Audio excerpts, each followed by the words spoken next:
امریکہ کے شہر new Orleans میں نئے سال کا جشن منانے والے ہجوم پر گاڑی چڑھا دی گئی 10 افراد ہلاک 35 زخمی ہو گئے ڈرائیور بھی مارا گیا میئر نے واقعے کو دہشت گرد حملہ قرار دیا امریکہ کی ریاست لوزیانہ کے شہر نیو اورلینز میں سال نو پر 10 افراد کو گاڑی سے کچل کر ہلاک اور کئی افراد کو زخمی کرنے میں ملوث شخص کی شناخت شمس الدین جبار کے نام سے کر لی گئی ہے۔ یا ان کے سروں کے اوپر سینگ ہیں یا یہ 12 سینگیں ہیں یا ہمارے ماتھوں کے اوپر چے لکھا ہوا ہے، یعنی کب تک یہ ہمیں سمجھا جائے گا؟ لاس ویگس میں ٹرمپ ہوٹل کے باہر ٹیسلا سائبر ٹرک میں دھماکہ ہوا ہے۔ ایلون مسک کا کہنا ہے کہ آتش بازی یا بم کی وجہ سے یہ دھماکہ ہوا۔ واقعہ نیو اورلینز میں گاڑی سے لوگوں کو کچلنے کے چند گھنٹے کے بعد پیش آیا تھا، تاہم ایلون مسک نے ساتھ ہی یہ خدشہ بھی ظاہر کیا ہے کہ سائبر ٹرک میں دھماکہ ممکنہ طور پر دہشت گردی ہے۔ امریکہ میں ڈرائیور نے نئے سال کی خوشیاں منانے کے لیے جمع ہونے والے ہجوم پر گاڑی چڑھا دی، 10 افراد کو کچل کر ہلاک کر دیا۔ امریکی نشریاتی ادارے CNN کے مطابق واقعہ امریکی ریاست لوزیانہ کے شہر نیو اورلینز کے مرکزی علاقے فرینچ کوارٹر کی بوربن اسٹریٹ پر پیش آیا۔ میں جو موجود ہے نیشنل ڈیولپمنٹ کمپلیکس، اس کو بین کیا گیا US کی طرف سے۔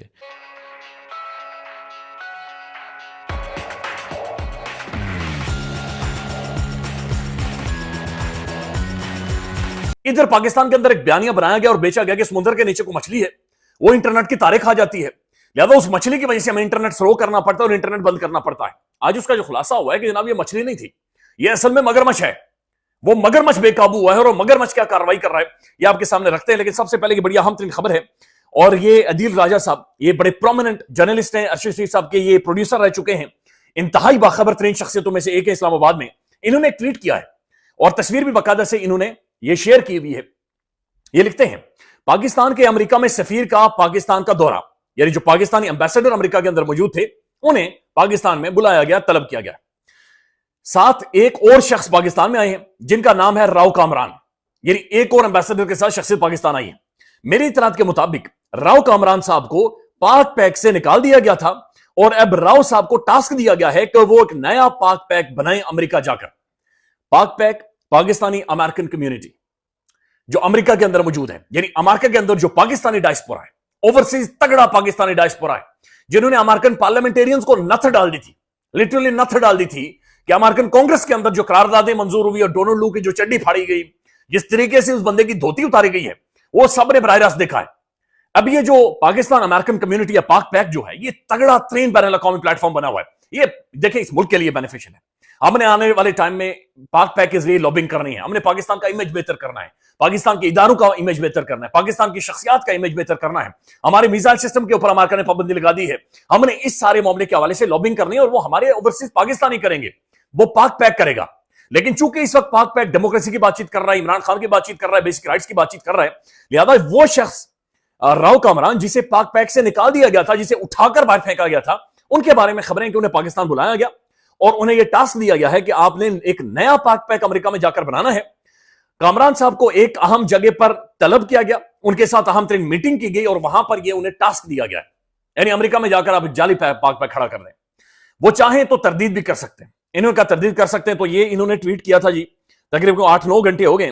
اور ابھی تک اس کا کوئی رد عمل نہیں آیا، کوئی یعنی اس کا انکار یا اقرار اس بارے میں کچھ بھی نہیں ہوا۔ انہوں نے باقی ڈیٹا بھی شیئر کیا ہوا ہے کہ یہ راؤ کامران شخص کون ہے، تو اندازہ لگا لیں کہ اوورسیز پاکستانیوں کا خوف، اوورسیز پاکستانی جو کام کاج کر رہے ہیں، اوورسیز پاکستانیز نے جو امپیکٹ ڈالا ہوا ہے وہ امپیکٹ کتنا میسو ہے اور کس طریقے سے یہ معاملات کو آگے لے کر جا رہے ہیں کہ ایسی پراکسیز باقاعدہ سے لانچ کی جا رہی ہیں، ایسی شخصیات کو لانچ کیا جا رہا ہے کہ آپ جائیں اور برائے مہربانی کسی، یہ اس طرح سے ہوگا نہیں، یہ معاملہ اس طرح سے ہرگز نہیں ہوگا۔ رضوان خلجی صاحب کا ایک ٹویٹ ہے بڑا امپورٹنٹ ہے، یہ لکھتے ہیں عمران خان ہمیشہ بلدیاتی حکومتوں کے وکیل رہے ہیں، یعنی لوکل سیٹ اپ پر عمران خان یہ کہتا ہے اوپر سے پیسہ نیچے بھیجیں تاکہ وہ ٹھیک کر سکیں۔ ان کی خبر پختونخوا حکومت تو بلدیاتی حکومت کو فنڈ فراہم نہیں کر رہی، اس پر احتجاج کرنے والے بلدیاتی نمائندوں پر شیلنگ اور لاٹھی چارج کر رہی ہے۔ KPK کے اندر PTI کی حکومت، گنڈا پور صاحب کی سربراہی KPK حکومت عمران خان کے نظریے سے مکمل روگردانی کر چکی ہے۔ اب یہ بات سمجھے کہ یہ KPK کے لوگوں کا حق ہے کہ انہیں بنیادی سہولتیں اور سب چیزیں پرووائڈ کی جائیں، ان کا حق ہے کہ لوکل سطح پر فنڈ دیے جائیں، یعنی ٹھیک ہے آپ باہر آ کر بڑی بڑی بڑھ کے مار دیں، ہم یہ کر دیں گے، ایسی وہ کر دیں گے، لیکن یار ان لوگوں نے ووٹ اس لیے بھی دیا تھا کہ ان کی زندگیاں بہتر ہوں، اور وہ جانتے ہیں کہ جب عمران خان باہر تھا تو خیبر پختونخوا کا جو سسٹم بنا تھا، نظام بنا تھا، KPK کے اندر جو پولیس کا سسٹم بنا تھا، جو ریفارمز ہوئی تھی وہ تاریخی تھی، اور بین الاقوامی سطح پر ان کی بھی زیرائی ہوئی تھی. لیکن اب معاملہ یہ رضوان خالد سے جو بات چیت کر رہے ہیں کہ جناب لوکل سطح سے کوئی بھی آ کر فنڈز کی بات چیت کرتا ہے اسے لاٹھیاں ماری جاتی اور اسے شلنگ کی جاتی. گڈا پور صاحب کو سوچنا چاہیے, چونکہ یہ تحریک انصاف کے لوگ دیکھیں یہ بات سمجھیں, اگر اب اصول سے, ڈیموکریسی سے, بیسک رائٹ سے, ہیومن رائٹ سے یا بنیادی حقوق سے عمران خان بھی ایک قدم پیچھے ہوگا, پاکستان کی عوام پیچھے نہیں ہوگی. لوگوں نے بڑی تگڑی قربانیاں دی ہیں اور لوگ جو عمران خان صاحب کے ساتھ کھڑے ہیں, یہ عمران خان کے لیے جان قربان کرنے کے لیے تیار ہے, وہ بنیادی اصول ہیں عمران خان صاحب. سیکنڈ جو کمپنی جو اینٹی ہے وہ ہے Akhtar and since private limited. Third جو کمپنی ہے اس کا نام ہے افیلیٹس انٹرنیشنل, اور جو چوتھی کمپنی ہے اس کا نام ہے راک سائڈ انٹرپرائز. یہ باقی تین کمپنیز جو ہیں یہ سب کراچی میں بیسڈ ہیں, اور یہ تینوں کمپنیز دراصل ایکوپمنٹ پرووائڈ کرتی ہیں پاکستان کے میزائل پروگرام کے لیے, جو کہ پاکستان کی کیپیبلٹیز کو انہینس کرتا ہے, ڈیفنس میکنزم کو. تو اسی وجہ سے ان کمپنیز کو ٹارگٹ کیا گیا, اور دراصل یہ کہا گیا کہ ان کمپنیز کے امریکہ میں جو بھی ایسٹس ہیں, جو بھی اثاثے ہیں, ان کو فریز کر دیا جائے گا. یہ بھی کہا گیا کہ کسی بھی امریکن کمپنی کو, کسی بھی امریکن اینٹی کو ان سے کاروبار کرنے پر بھی پابندی لگا دی گئی ہے. تو یہ جو پروگرام تھا, یہ کہا گیا کہ پاکستان کا جو میزائل پروگرام ہے وہ دراصل یو ایس پر فوکس کر سکتا ہے, اسی لیے یہ ایکٹ کیا گیا. یہ فائنر کی طرف سے, جو میں نے پہلے بتایا, جان فائنر کی اسٹیٹمنٹ ہے. اب یہ جو پریشر پاکستان کے اوپر ایگزرٹ ہونا شروع ہوا ہے, یہ ریسنٹ پاسٹ کی اگر بات کی جائے, اس کی تاریخ تو میں نے پہلے آپ کو بتائی, لیکن 2015 سے اس کا آغاز ہو گیا تھا. اس کی وجہ یہ ہے کہ جب شاہین 3 اور شاہین 2 کی بات ہونا شروع ہوئی, یعنی کہ پاکستان کے لانگ رینج بیلسٹک میزائلز کی, تو تب سے امریکہ نے اس پر کنسرن کا آغاز کرنا شروع کر دیا تھا. لیکن یہ پہلی مرتبہ ہے ہسٹری میں جب کسی اسٹیٹ اونڈ انٹرپرائز کو امریکہ کی طرف سے سینکشن کر دیا گیا ہے. 2023 میں بھی امریکہ نے 3 کمپنیز کو سینکشن کیا تھا جو کہ چائنیز تھیں, اور ان پر الزام بھی یہی تھا کہ یہ پاکستان کو ایکوپمنٹ پرووائڈ کر رہی ہیں ان کا میزائل پروگرام کو ایڈوانس بنانے کے لیے, جس میں جنرل ٹیکنالوجی لمیٹڈ تھی, اس کے علاوہ بیجنگ لو ٹیکنالوجی لمیٹڈ تھی, اور شینگزو یوٹیک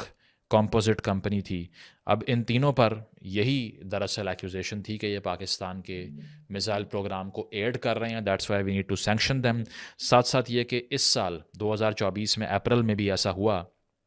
جب امریکہ نے بیلاروس کی ایک کمپنی جس کا نام منسک ویل ٹریکٹر پلانٹ تھا اس کو سینکشن کیا, اور 3 چائنیز فرمز کو سینکشن کیا.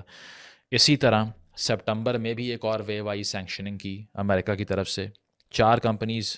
چائنا کی سینکشن کی گئی, اور پاکستان کی ایک فرم انوویٹو ایکوپمنٹ کے نام سے جو فرم تھی اس کو سینکشن کیا گیا. تو یہ جو کرنٹ ویو ہے بائیڈن ایڈمنسٹریشن کی, یہ ان کے جانے سے عین پہلے ہو رہی ہے, اور ایکسپیکٹ یہ کیا جا رہا ہے کہ ڈونلڈ ٹرمپ کو بھی یہ پریشر فیس کرنا پڑے گا کہ وہ ان سینکشنز کو ریورس نہ کرے بلکہ مزید انٹینسیفائی کرے, مزید بڑھائے آگے.